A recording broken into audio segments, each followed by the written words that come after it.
Hi guys, Laura here. I'm here today to do a non-spoiler review of Stephanie Perkins' series that includes Anna and the French Kiss,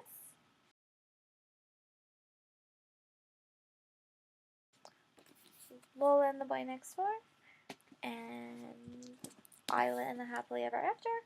I just did all my spoiler reviews, so I will link those below. But I wanted to give you guys some information about these if you haven't read the series and are interested.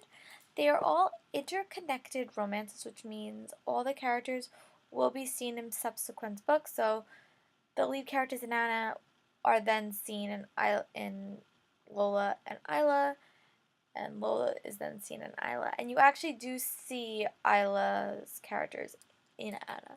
So it's kind of a really cool series, and all the romances are really different. Anna is, more traditional. You meet a strange boy, fall in love, kind of. Lola is more a reminder of a past love becomes a future love, and Isla is more like a fast, you fall fast love. And I think it was really interesting how she made such different loves and how all the characters were so different and so unique. They were really fast reads. I read them all in about 2 days each, and that's really fast for me. I mean, I'm a pretty fast reader, but they were really compelling and interesting. I think my favorite out of the series was probably Lola and the Boy Next Door, which I know is kind of weird because not many people like that book, but I really fell in love with Lola and Cricket. That was probably my favorite. You could check out my review below if you want to know why specifically, but they really tugged on my heartstrings and I fell in love with the characters and how the progressions. The things I really like about all the books is they really focus a lot on self-discovery and learning more about yourself, but it's not just in the character of the girl, which is mostly the time a lot what you see in young adult romances, but it also gave a fair credence to the self-discovery of the male counterpart. You see a lot out of St. Clair, you see a lot out of Cricket, and you see a lot out of Josh. And I think that that's a really interesting way to tell a story. Even though the book is told from the girl's point of view, you really do learn a lot about the characters and learn more the male counterparts and a lot about their issues and what they're facing and how the girls can either help or hinder that. And it also focuses a lot about travel. We see the settings of New York, Barcelona, Paris, um, yeah, and those are the settings that you see in all the. Oh, and obviously California. But you see a lot of settings in this book, so there's a lot about travel, and especially when you're in foreign countries, you learn about little places you never would have guessed that make me so badly want to travel. So it really is a focus more on romance, self-discovery, and travel.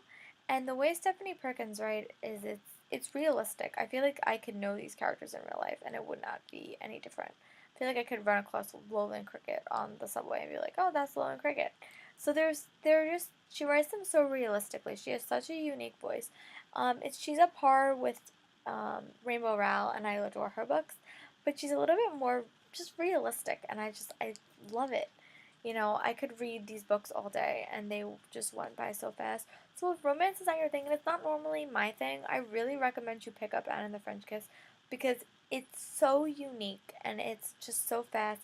You'll really fall in love with all the characters.